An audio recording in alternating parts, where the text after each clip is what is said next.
Ẹ káàárọ̀, ẹ káàsán, ẹ káalẹ́ according to the time tí mo bá dé bá yín o. Ṣé tuntun ti gbọ́ tuntun? Ikorodu local government chairman àti deputy wọ́n ti ja gbogbo ìlú Ikorodu lólè. Wọ́n ti ja gbogbo ìlú Ikorodu lólè o. Eléyìí tá tún rí ó tún wá lẹ́tìkẹ́. Àṣírí wọn tó tútù yóò tún wá kọjá bẹ́ẹ̀. Ilé tó bọ́ síta yìí ó lágbára yéye. Èwo lọ̀kadà ọ̀rọ̀ tó kọjá tí ò ní jẹ́ agbọ́rọ̀. Ẹ̀yin ìyá mi, ẹ̀yin bàbá mi, ẹ má bínú. Eléyìí tí mo máa tún gbé wá má tún lágbára. Ẹ dúró náà, kí ló ń ṣẹlẹ̀ náà? Àṣírí gbogbo wọn ṣe wá ń tú báyìí. Kò wá sí kankan nínú gbogbo àwọn pípù ìtàṣírí ẹ̀ bò. Àṣírí wọn kàn tún ní left right gbas gbos gbos gbas gbagbagbi gbìgbìgbì gbẹ́gbẹ́. Local chairman bí local government dẹ̀ ló ń pè nílùú Ikorodu. Ó ti já gbogbo Ikorodu lólè àti deputy. Wọ́n ti já gbogbo ìlú lólè, wọ́n ti kó gbogbo property ìlú lọ. Ariwo yà wọ́n ti lọ yí báírò. Secretary ti pariwo síta o. Secretary ti kígbe bẹ́nu o. Ẹ wo bọ́lọ́run ṣe tú àṣírí gbogbo àwọn oníṣẹ́ bí. Gbogbo àwọn sógúndógójì. Gbogbo àwọn sọ́wọ́dọ̀ ẹyọ kan di odò 5. Àṣírí wọn kàn tún yẹ̀rà díẹ̀ ní. Eléyìí báyìí sí Ikorodu ló tún ti ṣẹlẹ̀. Ẹ bá mi ké sí gbogbo ọmọ Ikorodu ọ̀gá. Àwọn ọmọ ìlúkù mẹ́dẹ́mẹ́dẹ́, ọmọ ìlúkù mẹ́dẹ́mẹ́dẹ́. Àwọn ọmọ àṣàlẹ̀ jẹ̀jẹ̀ bí ẹni tí òbúróbìnrin rí. Kọ́ wá fetí ara wọn gbọ́ o. Kọ́ wá wo ogun náà bí aṣọ tó ń jó wọn. Kọ́ wá wo bí tí bàtà ti ń ta wọ́n lẹ́sẹ̀. Àwa Yorùbá a ti ṣàlọ̀. A ti sọ fún yín wípé 2024 ọdún tó lágbára ni ọdún ẹ̀san ni. A ti sọ fún yín pé kẹ́ṣọ́ṣe. A ti sọ fún yín wípé gbogbo ẹ̀yin tẹ́ ti ń ṣèbàjẹ́ tẹ́lẹ̀tẹ́lẹ̀ táṣírí yín ń bò. Àṣírí yóò lè bò ní 2024. A ti sọ fún yín pé bẹ́ẹ̀ bá ṣe ń sá kàtàkàtà báyìí, ẹ máa bọ́ lọ́rùn níwájú. Ẹ wo orí eléyìí náà sìn. Gbogbo dọ́kúmẹ́ǹtì àwọn onídọ́kúmẹ́ǹtì nílùú Ikorodu. Wọ́n dẹ̀ páàkì gbogbo ẹ̀. Wọ́n lọ yíwèé. Gbogbo bí wọ́n ṣe ń gbá àwọn èèyàn tí wọ́n gbowó lọ́wọ́ àwọn èèyàn tí wọ́n dẹ̀ ń gbowó lọ́wọ́ ìjọba. Gbogbo ẹ̀mà làṣírí ti tú síta yìí. Gbogbo ẹ̀mà ni wọ́n ti ṣe fídíò ara wọn tí wọ́n máa gbé síta yìí. Gbogbo ẹ̀mà ni wọ́n máa ń lọgùn. Ẹ bá wa ké sí àwọn ọmọ Ikorodu. Ẹ bá wa ké sí kábíyèsí ọba Yọngùrì kí wọ́n wá gbọ́. Kọ́ wá gbọ́ o, kọ́ lè gba àwọn mẹ̀kúnnù lọ́wọ́ àwọn oníṣẹ́ ibi. Kọ́ lè gba mẹ̀kúnnù lọ́wọ́ àwọn ìkà ọ̀bàyéjẹ́ olè. Kí ni ká ti gbọ́? Property ará ìlú ni. Kì í ṣe property èèyàn kan. Ẹ wo bí wọ́n ṣe ń kó gbogbo ẹ̀ sínú mọ́tò. Ẹ wo bí wọ́n ṣe ń jalè. Àwọn pípù yìí ọlọ́wọ́ ṣe kíni? Ó dà wọ́n lédèrú. Àwọn ọmọ Yorùbá ẹ jẹ́ ká máa jó ká máa yọ̀. Nítorí pé kíni? Ọlọ́run wà fún wa. Ọlọ́run dẹ̀ wà nípa titi wa. Ọlọ́run wà ní ipa titi wa. Ó dúró tì wá. Gbogbo bí tí bàtà ti ń ta wá lẹ́sẹ̀. Gbogbo ẹ̀ lọ́lọ́run ti bá wa bu owó túra sí. Láti pàṣẹ pé àṣírí wọn kàn tún yẹ̀rà ń di ẹni. Àṣírí wọn kàn tún lọ́tún lọ́sì ni. Ẹ wo orú bíbá iná sí. Ẹ wo orú local government Ikorodu yìí. Ìjẹ́ ó yẹ kó dà báyìí. Ẹ wá wo gbogbo iṣẹ́ láabi tí wọ́n ti ń ṣe. Àti chairman àti deputy àti secretary. Because gbogbo wọn lọ pariwo ara wọn síta sìn. Bí wọ́n ṣe ń gbá àwọn èèyàn tí wọ́n yíwèé tí wọ́n fi orúkọ ará ìlú jalè láti máa fi kó owó jẹ. Láti máa fi hùwà ìbàjẹ́. Ẹ̀yin ọmọ Yorùbá, ẹ̀yin ọmọ Nàìjíríà. Ẹ̀yin tẹ́tà kú pé wọ́n Nàìjíríà lẹ́fẹ́ àti kékeré àti ṣàlọ̀ṣàlọ̀ wípé wọ́n Nàìjíríà kò lè stop. Corruption ò lè stop ní Nàìjíríà. Ìwà burúkú ò lè fi Nàìjíríà sílẹ̀. Ìwà olè ò lè tán nílùú Nàìjíríà. Àfi tá bá tún kọ́. Àfi tá bá tún ìpìlẹ̀ tó ti bàjẹ́ tá bá tún ṣe. Kí la tún fẹ́ kí Ọlọ́run ṣe fún àwọn ọmọ Yorùbá? Tọ́lọ́run ò tí ì ṣe. Ṣé ẹ jókòó kẹ́kọ̀ọ́ ra rojinlẹ̀ wípé gbogbo àwọn nǹkan tó ń ṣẹlẹ̀ ní year kò ṣẹlẹ̀ ní last year? Kí wọ́n láwọn nǹkan náà tèmi fẹ́ kẹ́ ló máa gbá research lé lórí. Bó bá dẹ̀ ṣe ń ṣẹlẹ̀ kẹ́ máa fi wo bí Ọlọ́run ṣe fẹ́ wá tó ní ilẹ̀ kóòtù òjìrè. Òun lọ́rọ̀ tó wà nílẹ̀ yìí. Ẹ wo gbogbo àwọn àṣírí tó ń tú. Ẹ wo bí wọ́n ṣe tú àṣírí ara wọn. Kì í ṣe àwọn poor masses ló dẹ̀ tú wọn láṣírí mọ́ sí o. Fúnra wọn ni wọ́n tú àṣírí ara wọn. Bó bá ṣe ń bọ́ta tó tú àṣírí. Ni senator bọ́ta ló ń tú àṣírí. Ni governor bọ́ta ló ń tú àṣírí. Ni president gan ògbẹ́yìn. Ẹ máa yé ìgbà tí president Tinubu tí wọ́n ti pòwe pàìnà sóríṣiríṣi story láti fi tàn mọ́lẹ̀ sí so many things fún wa. Ṣé ẹ mọye gbà ni ẹ̀yin ìyá ẹ̀yin bàbá tẹ́ ń wò mí àwọn ọmọ aládé Ọlọ́run ti fi òpin sí ìyà wa òun ló ṣe ń tú àṣírí gbogbo àwọn ẹni bí Ọlọ́run ti fi òpin sí ẹ̀gàn wa òun ló ṣe ń tan ìmọ́lẹ̀ fún wa rí Ọlọ́run ti gbọ́ àdúrà wa ó ti dá wa lóhùn ẹ̀bẹ̀ wa òun làṣírí gbogbo àwọn ẹni bí wọ̀nyí ṣe ń tú ẹ wo bá ṣírí wọn ṣe ń tú lọ́tún lọ́sì ẹ wo bọ́lọ́run ṣe ń faṣọ yìí wọ́n yá ẹ wo bó ṣe ń ṣe ẹ̀sìn lójú ọrẹ títí wọn mọ̀ wípé Ọlọ́run ló dé ọba tí ò kí ń pẹ́ dé tí ò kí ń tètè dé ìgbàkígbà tó bá dé báyìí lákọni bí ìbọn ẹ wá wo bó ṣe ṣe ìrìn àjò yìí ẹ wo bó ṣe tú àṣírí ẹ̀wọ̀n níbi ẹ bá mi gbé ojú ayọ̀ sókè ẹ bá mi ṣí ẹ̀ nítorí pé kí ni ìlú Ìkòròdú náà pẹ̀lú ìlú tí wọ́n ti ń pariwo wọ́n Nàìjíríà and the more tí wọ́n pariwo wọ́n Nàìjíríà the more tí yà ń jẹ wọ́n the more tó ń bá yé wọn jẹ́ the more tí wọ́n fi báyìí tí wọ́n fi finish ayé wọn the more tí wọ́n já wọn lólè the more tí wọ́n lo ògo wọn mọ́ ògo títí wọn ẹ bá mi ṣí ẹ fáwọn káwọn náà gbọ́ ilé because I'm very sure wípé wọ́n ti máa wá one or the other láti paná kéèsì yìí because ó ti lórúkọ chairman nínú ẹ wo bí lady yẹn ṣe ń pariwo máa play sí ẹ máa wo fídíò yẹn lady yẹn sọ wípé ẹrù ìjọba ló ń kó lọ ó fẹ́ lọ yí àlàyé náà sọ fún pé ṣebí wà ti chairman ẹjọ́ yíwèé owó tẹjọ yí ń kọ́ ẹ bọ́ síta kẹ wá ṣàkáǹtì ẹ̀ lady yẹn náà ní ṣebí wọ́n máa ń gba 250,000 lọ́wọ́ àwọn èèyàn ẹ̀yin mọ̀ bóyá àwọn tó ń wáṣẹ́ tí wọn ò ríṣẹ́ máa play ẹ máa gbọ́ gbogbo ẹ̀ máa play ẹ bá mi ṣí ẹ̀ bóyá àwọn tó ń wáṣẹ́ tí wọn ò ríṣẹ́ wọ́n sọ fún ẹlòmíì pé tó bá ti lè san iye kan àwọn máa fún ẹ níṣẹ́ má wọ ìfọkànbalẹ̀ àwọn máa make sure pé fáìlì ẹ déwájú ọ̀gá ìwọ kò settle pẹ̀lú iye báyìí ẹni ẹlẹ́ni á dààmú ẹlòmíì á tàràkà ẹlòmíì á lọ jẹ gbèsè ẹlòmíì á lọ ta nǹkan tó bá ní pé kóun ṣàlè rí owó yẹn á wà kó fún wọn at the end of it nígbà tó bá gbowó tán àwọn á máa sọ fún pé wá lè ní wá lọ́la wá lọ́túnla wọ́n wá máa dà ríbo at the end of it wàá gbọ́ sorry gan ọ̀gá sọ wípé ṣẹ́yìn ò lè bọ́ sí ẹ lọ́wọ́ adẹ̀ tí fowó sẹ́tù gbogbo àwọn èèyàn lọ àwọn tàdẹ̀ ti sẹ́tù àlè gbowó mọ́ lọ́wọ́ so má bínú ṣùgbọ́n má wọ́rí lọ fọkànbalẹ̀ lọ dúró tábà ti rí another opportunity a máa pè ẹ́ ṣé mo yà wọ́n tó ti ṣe bẹ́ẹ̀ fún ẹ wá wo bá àṣírí wọn ṣe wá tú ẹ bá mi ṣí ẹ in case of incasity ẹ mọ̀ bóyá family yín kan ti kó sí trap rú wọn yìí àbí wọ́n ṣẹ̀ṣẹ̀ fẹ́ kó sí kí gbogbo wọn lè gbọ́ ilé kí iye wọn lè ṣì kójú wọn lè là ẹ bá mi ṣí ètò ẹ jẹ́ ká jọ wo fídíò náà ẹ máa gbọ́ ó lágbára yéye ẹ bá gbọ́ ó kà màmá ó yá.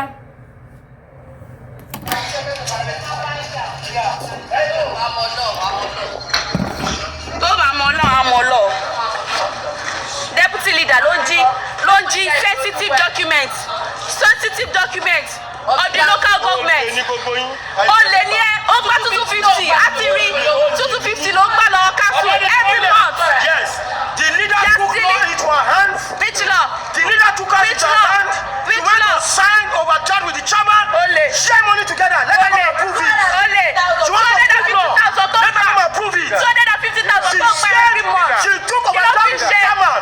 Come approve it. You stole council's property. Come approve it. It's in your car. Come approve it. You stole council's property. The council engineer, the council. You refuse. To come and tell. You refuse to let us liberate Ikorodu West. It is because you're not You refuse. It's about me. You are not transparent. It's not about me. It's about Ikorodu Why are you West. hiding it? This is me and this is you. Yes, you are not transparent. It's about Ikorodu West. The money you sign with chairman, come and sign it. Olè ni ẹ́. Yes. Olè ni ẹ́. Sign. What's up? Láti fẹ́ ó gbà 250 every month. Ìwọ ti chairman. Ìwọ ti chairman lẹ́dọ̀ gba overdraft every month. Every month. Come and prove it. I gave chairman overdraft Prove yourself. twice with the unanimous vote. Mo fún chairman ní overdraft twice. Chairman has collected overdraft 10 As the times. leader, I acted. Come on, back here. This is your fault. You cannot control the house. You cannot control the house. You cannot control the house. You are stealing council's property. Sensitive documents are in your car. Ìwọ àti chairman. That's all I did to document. ìwọ àti chairman ṣe ti gbọ́ ṣe báyìí ẹjẹ́ tó gbọ́ ó yá ẹjẹ́ tó gbọ́ dáadáa ẹjẹ́ àgbọ̀ dáadáa ẹ lè dà àwọn pọ́ìntì yẹn mú. tó bá mọ Ọlọ́run á mọ Ọlọ́run deputy leader ló ń jí sensitive document of the local government. Ole ni ẹ, ó gba 250, àti rí 250 ló gbà lọ council every month. Yes, the leader took law into her hands. The leader took her into her hands. She went to sign overjoyed with the chairman. Share money together. Let them approve it.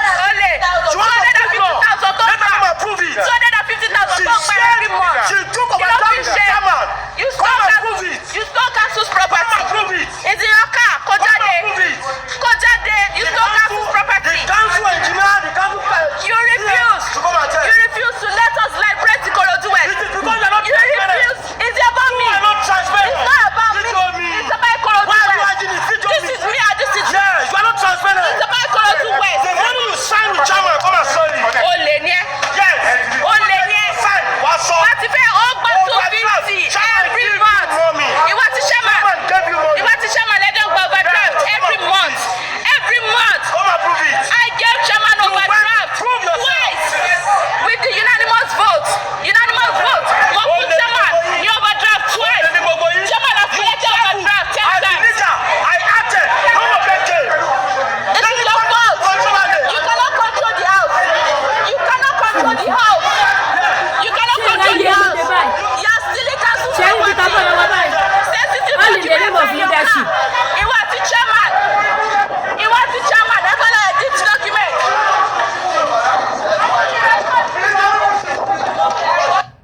ẹ̀yin ìyá mi ẹ̀yin bàbá mi ṣe tirẹnu lẹ ṣe tirẹnu ọkọ ṣe tiribi tajá sí ṣe tiribi ta dé bára wa deputy leader youth leader deputy youth leader òun nìyẹn o ṣe mọye youth tẹ́lẹ̀ ti bà ayé wọn jẹ́ láti pàṣẹ pé à máa mú ẹ lọ bá deputy youth leader bóyá bẹ́ẹ̀ ríṣẹ́ tó dẹ̀ máa ti gbowó lọ rẹ́kẹrẹ́kẹ́ ní ọwọ́ àwọn ọmọ ọlọ́mọ same thing chairman ẹ ṣàgbọ́ secretary gbogbo wọn ló sọ̀rọ̀ yẹn òun lọmọbìnrin yẹn o tó wọn lé wọn lórí o ẹgbọ́n tí secretary sọ pé ìwọ àti chairman olè ní ẹ ẹjọ́ yíwèé deputy youth leader àti chairman Ikorodu local council ni wọ́n jọ páàkì government property gbogbo ará ìlú gbogbo document àwọn èèyàn ó lòdù ẹ̀ sínú mọ́tò ẹ̀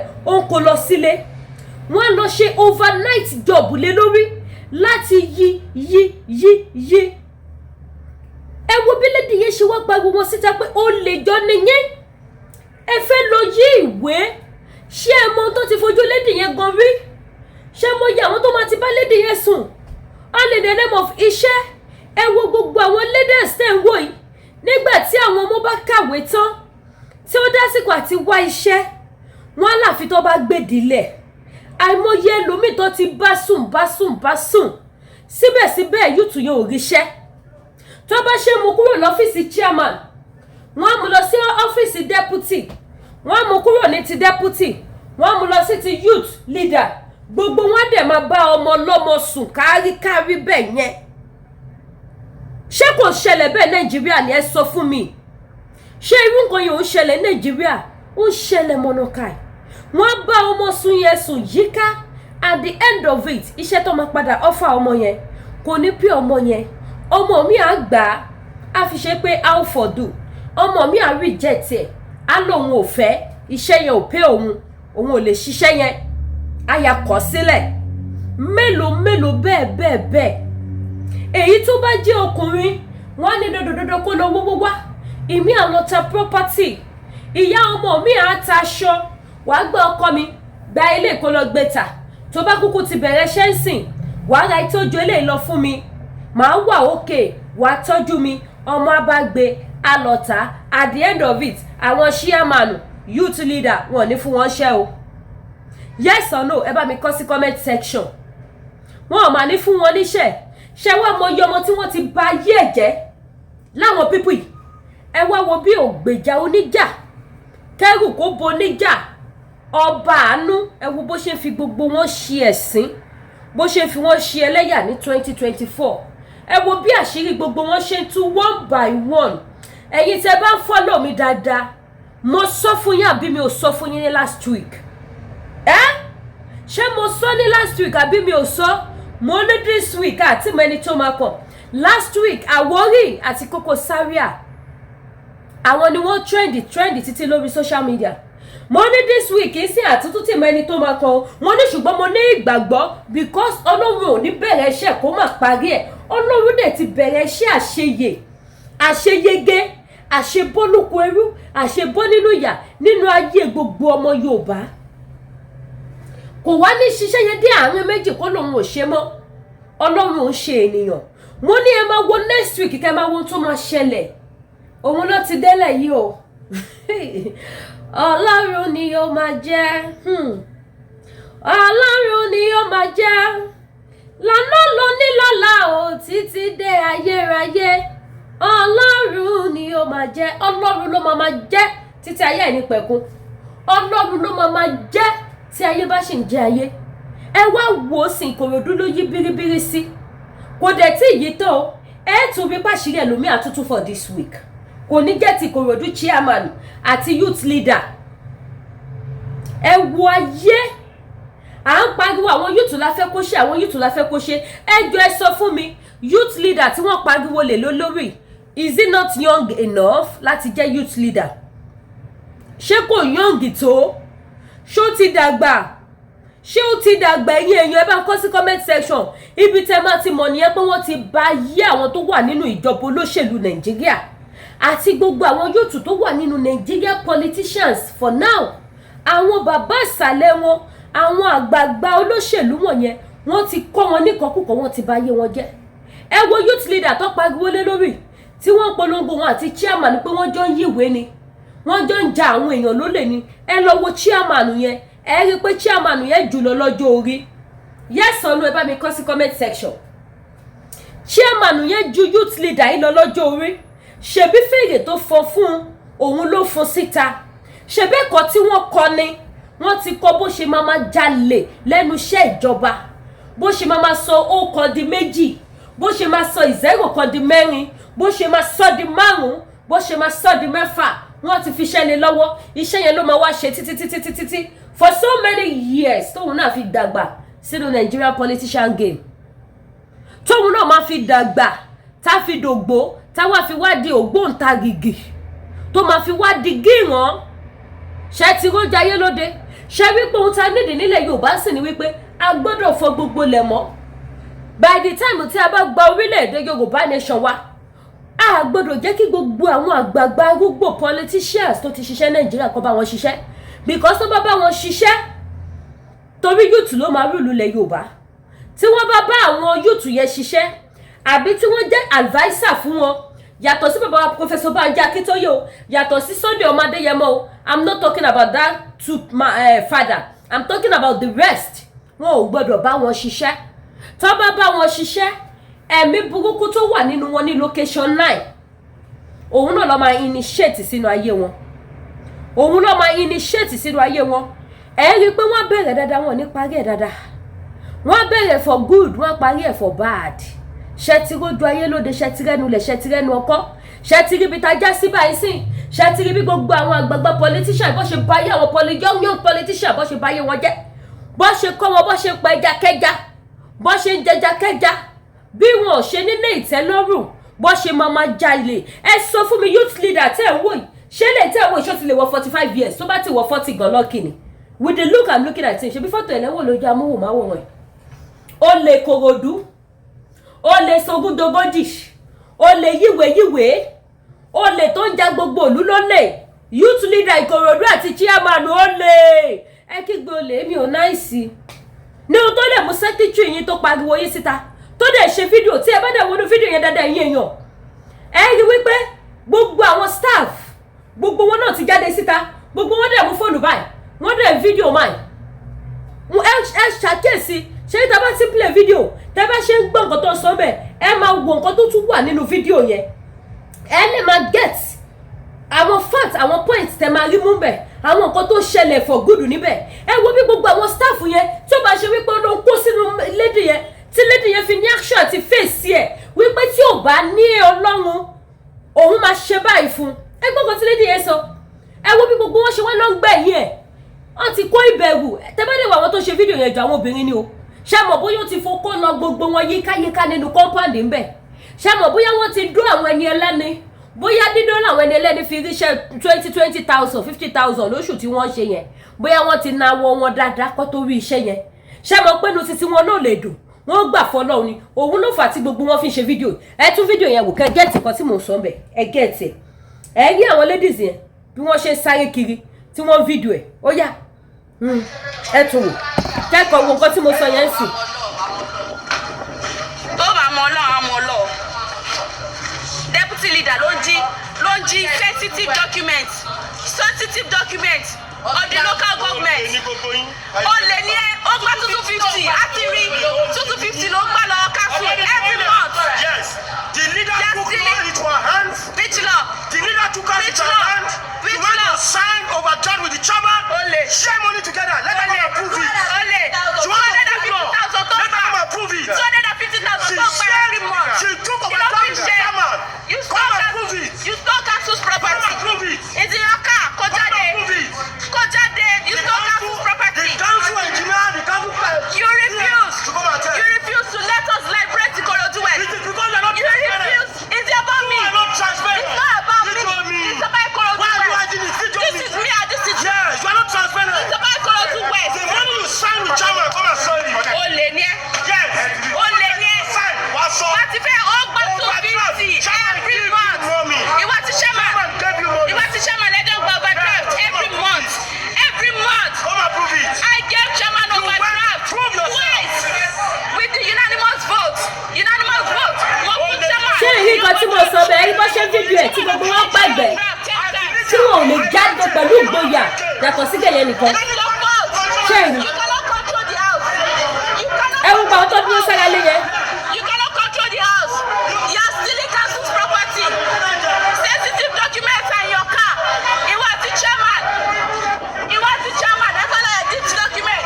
ṣé ń gbọ́ ẹ wo building upstairs ẹ wo yẹn ẹ wo àwọn tó dúró síbẹ̀ gbogbo wọn ṣe fídíò ni o but wọn ò lè fèsì ẹ̀ gbogbo àwọn tẹ́wọ́ nínú upstairs yẹn wọ́n ṣe fídíò ẹ̀ upstairs tẹ́wọ́ yẹn kì í ṣe lé gbígbé ọ́fíìsì níbẹ̀ yẹn o secretariat níbẹ̀ yẹn o bí ká local council lọ́sìn pé wọ́n local council sorry òun níbẹ̀ yẹn o ẹ wo bí gbogbo wọn ṣe fídíò wọn ò lè fèsì ẹ̀ ẹgbẹ́ ohun tí lédi yẹn sọ àwọn dọ́kúmẹ́ǹtì tó wà very very important and gbogbo wa ládẹ̀ rí nínú fídíò yẹn òun àtọmọkùnrin kan ni wọ́n jọ lóòdù èmi tẹ̀ ọkọ̀ wò bá aṣọ ọlọ́kọ́ dání ni pé bí aṣọ election lọ tún ti fẹ́ máa pín kiri àfi bá ṣe padà gbọ́ pé dọ́kúmẹ́ǹtì ni dọ́kúmẹ́ǹtì àwọn ilé ẹlẹ́ni tó fi ń ba yé àwọn aláyé jẹ́ nílùú Ìkòròdú òun lẹ ti rí yẹn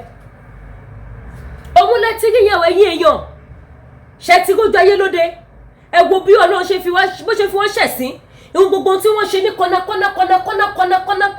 kiri lẹ́ gbogbo ohun tí wọ́n ń ṣe lẹ́yìn kámẹ́rà gbogbo àrà tó máa ń dá itú tó ń pa tó máa kó gbogbo dọ́kúmẹ́ǹtì lọlé wọ́n lọ ṣe náìtì pẹ̀lú ẹ̀ wọ́n lọ yí gbogbo ẹ̀ tó bá ti dàárọ̀ wọ́n kó padà wá tó bá ní àwọn ọ̀gá ìbílẹ̀ kọ́ dọ́kúmẹ́ǹtì ẹ̀ láníwò mo bísí gan lọ́fíìsì látàárọ̀ àwọn dọ́kúmẹ́ǹtì tó yẹ kí n sáìn ni mi ò tí ì ráyè sáìn ẹ̀ wọ́n parọ́ fáwọn ẹni ẹlẹ́ni dọ́kúmẹ́ǹtì rán ni o kì í ṣe dọ́kúmẹ́ǹtì tó yẹ kó sáìn ni o ó fẹ́ lọ jalè ni ó fẹ́ lọ yí dọ́kúmẹ́ǹtì ni àti chairman àti deputy youth leader àwọn méjèèjì lọ jalè ni wọ́n wá máa fún àwọn èèyàn ní excuse wọ́n á fi kó lọ wọ́n á fi lọ ṣiṣẹ́ ibi ẹ wo bọ́lá ń ṣe ń jà fún wa gbogbo ẹ̀yin ọ̀dọ́ ilẹ̀ káàárọ̀ òjíire àsìkò ti tó ẹ̀jí ẹ má sùn àsìkò ti tó gbogbo ìgbà lọ́lọ́run fojú àwọn aṣebi wọn gbogbo ìgbà lọ́lọ́run tú àṣírí àwọn ẹni ibi tó wà ní ìlú Nàìjíríà kò sí nǹkan tó ń jẹ́ Nàìjíríà ò lè ná gbogbo àwọn olórí tẹlẹ́mbẹ̀ ò lànà wọn kò sọ ìkankan tó gbádùn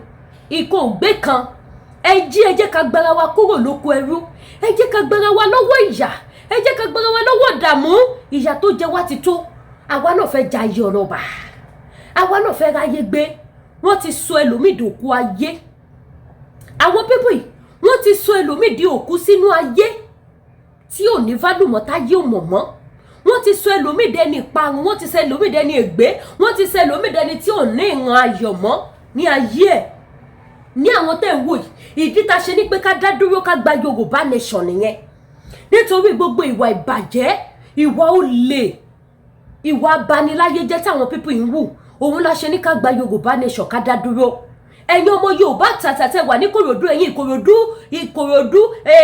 Ìkòròdú ọ̀gá ẹ̀yin ọmọ ìlúkú mẹ́dẹ́mẹ́dẹ́ ọmọ ìlúkú mẹ́dẹ́mẹ́dẹ́ èmi Lady K ìfẹ́ olúwa ṣò mọ́ ké sí yẹn bá mi share fídíò fún wọn ẹ jí ẹ má sùn ẹ say no to bad government ẹ end Nigeria to protect your life to become a somebody you feel sure ẹ end bad government bad politicians bad local council bad local chairman bad youth leader end one can build a great nation for yourself, build a great empire for yourself, become a somebody in life. You have a brighter future. It's all these politicians that turn your future to nothing, that turn your dream to nothing, that turn you into a LF4.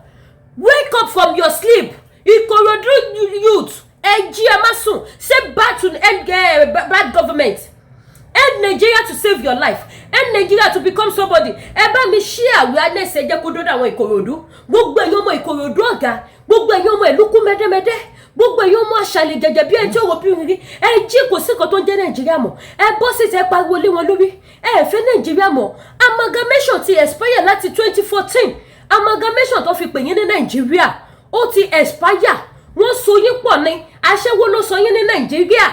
Ẹ jẹ́ ká jí ká gbára wa kúrò lóko ẹrú. Yorùbá nation no going back.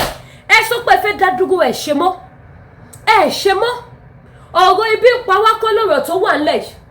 Ọ̀rọ̀ ìyà ń jẹ wá kọ́ lélẹ̀. Ọ̀rọ̀ wípé ẹ ṣe mọ́ ni káyé yín lè ní ìtumọ̀. Because bó ṣe ń dà yín lọ ló máa tún dà yín padà. Ọmọ máa dà yín kiri ni.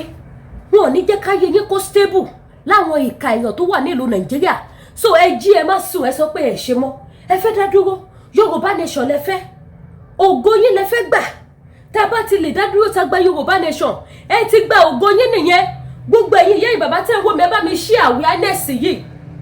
Because ó kù díẹ̀ sí rally fẹ́ jáde. Rally tó dẹ̀ máa jáde kì í ṣe rally ebi ń pa wá. Kì í ṣe rally àrùn jẹjẹ. Kì í ṣe rally kò síná. Rally pé àṣemọ́ ni. A fẹ́ dá dúró. Ẹ jẹ́ kí nation wa kó dá dúró. Ẹ jẹ́ kí orílẹ̀-èdè wa kó dá dúró. Kí àwọn ọ̀dọ́ kan lè ráyé gbé. Káwọ ọ̀dọ́ ká lè rógo wa lò. Káwọ ọ̀dọ́ ká lè rìn ká lè yan fáńdá ká lè jẹ́ èèyàn láwùjọ. Ẹ jẹ́ ká dá dúró. Say no to Nigeria. End Nigeria to save life. End bad government láti lè gbòmìnira. Ojú òde ní tiwa. Ọlọ́run máa fún wa ṣe. Láìpẹ́ láì jìnà a máa dé ilẹ̀ lérí yẹn. That promised land we will definitely get there. Whether they like it or not, we will get there. A máa dé bẹ̀. Yorùbá máa dá dúró. Ó torí orílẹ̀-èdè ni wá, ọmọ aládé ni wá, ọmọlúàbí ni wá, ìran tó dá ní ìran Yorùbá. Ìran Yorùbá ò kí ń ṣe ìran dáràndáràn, ìran Yorùbá ò kí ń ṣe ìran ọ̀bàyéjẹ́, ìran Yorùbá ò kí ń ṣe ìran ẹrú. A fẹ́ dá dúró, ojú òde ní tiwa. Ẹ jẹ́ ká jọ sowọ́pọ̀ ká jọ ṣe lágbára Ọlọ́run, àjọ ní testimony ayọ̀. Orúkọ tí tèmi ò yí padà, Lady K ìfẹ́ olúwa show. The one and only baby of Yorùbá nation. Ẹ má gbàgbé gbogbo ẹ̀yin bàbá màmá tí ẹ bá fẹ́ ṣe investment. Ẹ má lọ ṣe business tó máa gbé yín lówó lọ. Ẹ má lọ dá business sílẹ̀ tó máa bá yín jẹun. Tẹ́ máa wá dé ìlú Nàìjíríà tó tẹ́ máa káwọ́ lórí pé ṣé business tí mo invest 30,000 30 million 100 million 50 million 10 million 5 million 1 million síre lẹ́tí bá mi jẹun kí wẹ́ẹ́ má bá ṣẹlẹ̀ because wọ́n ti bà yé àwọn èèyàn jẹ́ ní Nàìjíríà. Gbogbo ọ̀nà làwọn èèyàn wá sí láti fi gbá àwọn èèyàn láti fi travel. So gbogbo ẹ̀yin tí bá fẹ́ ṣe investment ẹ lọ ṣe investment lọ́dọ̀ Ọlábànjí farm. Kí làwọn investment wọn? Charity investment wọn ò bá dà. Mi ò ní wá já yín sí o. Ẹ mọ̀ pé mi jẹ́yàn tó jẹ́ pé mo máa ń like kéèyàn benefit láti bì kan. Their investment is very good. Investment wọn bẹ̀rẹ̀ látorí 500,000 fún ẹdìyẹ. Fún ẹja sorry. So wọ́n máa ṣe investment ẹja ẹdìyẹ àti ẹlẹ́dẹ̀. Ṣé rí ẹja wọn 500,000 ní per slot. So tí ẹ bá sọ 500,000 2 years agreement ni. So every 6 months ẹ máa gba 80,000. That is pé ẹ máa gba 80,000 lẹ́ẹ̀mẹ́rin ní 2 years máa fi pé. So tẹ́ bá ti wá gba 80,000 lẹ́ẹ̀mẹ́rin yẹn ìjọ tí 2 years pé tẹ́ máa gba last 80,000 yìí ìjọ yẹn náà lẹ́ máa gba 500,000 yìí náà. So jẹ́ 58 tẹ́ máa gbà níjọ́ yẹn that very day lẹ́sẹ̀kẹsẹ̀ yẹn. So ẹ̀yin tẹ́ bá fi 1 million 2 million 3 million tẹ́ fi ṣe ẹ ti mọ iye tẹ́ máa gbà ní every 6 months. At least èèyàn tó bá ṣe 1 million tó invest pẹ̀lú ẹja ní 1 million every 6 months ẹ máa gba 180,000 100 and is it 160,000 80,000 times 2 ẹ máa gba 160,000 ní 6 months. So tó bá ti pé 2 years which is ẹ máa gba 160 àkọ́kọ́ 160 kejì 160 kẹta 160 kẹrin lórí 1 million naira yín nìyẹn o. So ìjọ tẹ́ bá gba ìkẹrin yẹn ìjọ iná lẹ máa gba 1 million naira yín padà àfi tẹ́ bá sì fẹ́ continue tẹ́ bá dẹ̀ fẹ́ continue ẹ máa tún sign another agreement 2 years tí 2 years yẹn náà bá tún pé wọ́n á tún kówó yín padà fún yín ẹ tún ṣe kí ni tẹ́ bá tún fẹ́ continue ẹ continue tó bá dẹ̀ yẹ pé 5 million lẹ fẹ́ fi ṣe mo fi àsìkò yìí sọ fún gbogbo ẹ̀yin ìyá ìbàbá tẹ́ bá ní interest sí pé ẹ trust me ẹ̀yin náà mọ̀ pé mi ò ní gbé nǹkan tó máa bà mí lórúkọ jẹ́ wá ẹ lè fi 30 million naira fi invest lọ́dọ̀ Ọlábánjí kẹ́ regret tó bá jẹ́ pé ẹlẹ́dẹ̀ lẹ fẹ́ ṣe 1 million ní per slot every 6 months ẹ máa gba I think that one is 100,000 ọjọ́ tí 2 years yín bá dẹ̀ pé ìjọ yẹn lẹ máa gba 1 million yín complete then 100,000 yín yẹn náà ẹ máa gba owó yín ní 6 months ní kì í ṣe pé dìgbà tó bá pé 2 years kan tó fún yín no 6 months ẹ máa gbà 6 months ẹ máa gbà 6 months ẹ máa gbà ọjọ́ tí 2 years yín bá wá pé báyìí àtowó ọjọ́ yẹn ẹ gbà ẹ dẹ̀ gba gbogbo owó tẹ́ fi invest sí wọn lọ́dọ̀ ṣùgbọ́n tẹ́ bá lẹ fẹ́ continue wọ́n á tún send another document sí yín ẹ tún sign another agreement tó bá dẹ̀ jẹ́ pé ẹdìyẹ náà ni ìyẹn náà wà ńbẹ̀ so ẹ̀yin tẹ́ bá nífẹ̀ẹ́ sí àti ṣe business ṣẹ́rí kínní mo gbé wá fún ẹ̀yin ìyá ẹ̀yin bàbá ni tẹ́ fẹ́ ṣe business tẹ́ fẹ́ invest tẹ́ mọ̀ bí tẹ́ máa kówó yín sí because nǹkan tó ti ṣẹlẹ̀ sí mi ò ní jẹ́ kó ṣẹlẹ̀ sí àwọn èèyàn nígbà tí mi ò sí ní Nàìjíríà mo invest owó mo fi ṣe business mo fi yàn sí díẹ̀ ní Nàìjíríà nígbà tí mo lọlé ní 2021 I was so happy so mo ní láti tún go owó mi sórí business mi pé at least mo máa wálé fún 1 month kí n tún wo bó ṣe máa flow along the line ni wọ́n arrest mi o bí wọ́n ṣe arrest mi nìyẹn tí federal government tó bá yí ara wọn jẹ́ láì ṣe èmi Lcda because ẹni bẹ́ẹ̀ gi tèmi lójú igi tèmi á padà rúwé bó ṣe arrest mi báyìí bóyá nìyẹn ti rò pé mi ò ní dé mọ́ Dámilọ́lá obìnrin ni o ó ti rò pé mi ò ní dé mọ́ bó ṣe gbé gbogbo owó ọjà mi lọ nìyẹn àtọjà tí mo kówó lé lórí nígbà tí mo dé torí ó máa ń bá mi send ọjà ni mo máa import ọjà ni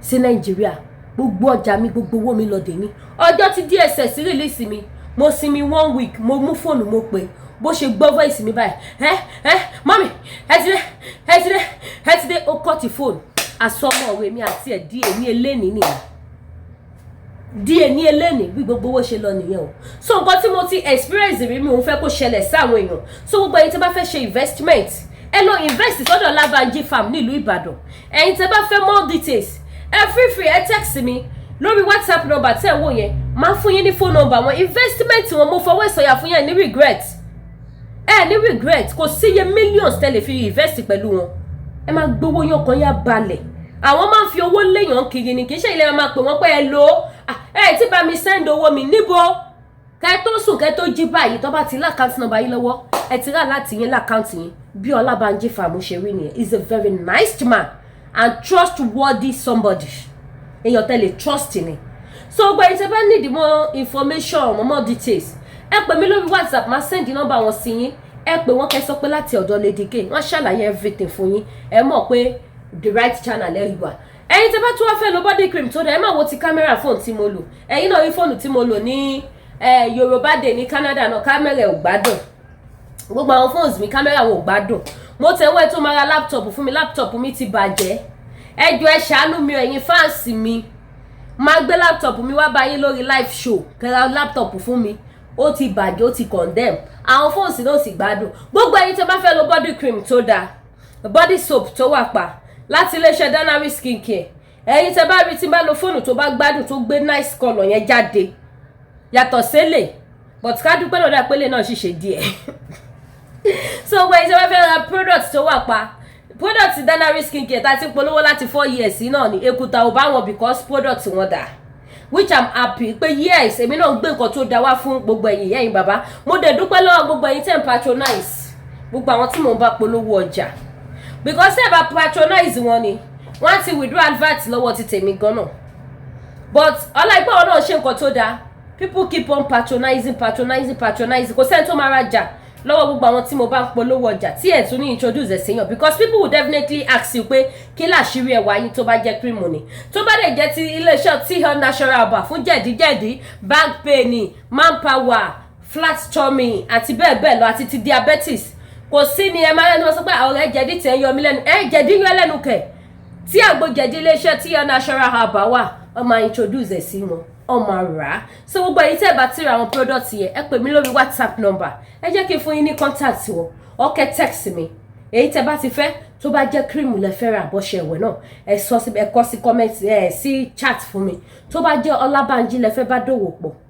ẹ text mi máa fún yín phone number wọn Ìbàdàn ni wọ́n wà ẹ pè wọ́n ẹ sọ pé látọ̀dọ̀ Lady K any one of them ẹ sọ pé látọ̀dọ̀ Lady K tó bá dẹ̀ jẹ́ pé product iléeṣẹ́ T-Health natural bar ni ẹ pè mí kí n fún yín ní phone number tó bá dẹ̀ jẹ́ pé hotel tó dalẹ̀ fẹ́ lọ lọ́ọ̀jì sí ní ìlú Ìbàdàn ẹ feel free láti máa lọ sí TM Royal Hotel ní ìlú Ìbàdàn TM Royal Hotel is one of the best hotel in Nigeria hotel tí mo lè proud of because there is security there is 24 hours electricity 24 hours electricity ó wà bẹ́ẹ̀ standby security wà everything wà kò sí kò tẹ́ fi wá ní TM Royal Hotel tẹ́ ẹ̀ lè rí owó òun ò dẹ̀ gani lára ṣíkíní mọ̀ ní ẹ wọlé kẹ́ fífi kẹ́ gbádùn ayé yín that was TM Royal Hotel ní ìlú Ìbàdàn bákan náà gbogbo ẹ̀yin tẹ́ bá fẹ́ lo fabric tó wà pa ẹ̀yin mọ́mí ẹ̀yin dádì ẹ rí bàtà tí mo lò lọ sí patí níjọ́ wo ń bíbá ní Yorùbá Day tí ẹ bá zoom ẹsẹ̀ mi tẹ́ bá wo bàtà yẹn yàtọ̀ sígbà tí mo wọ slippers o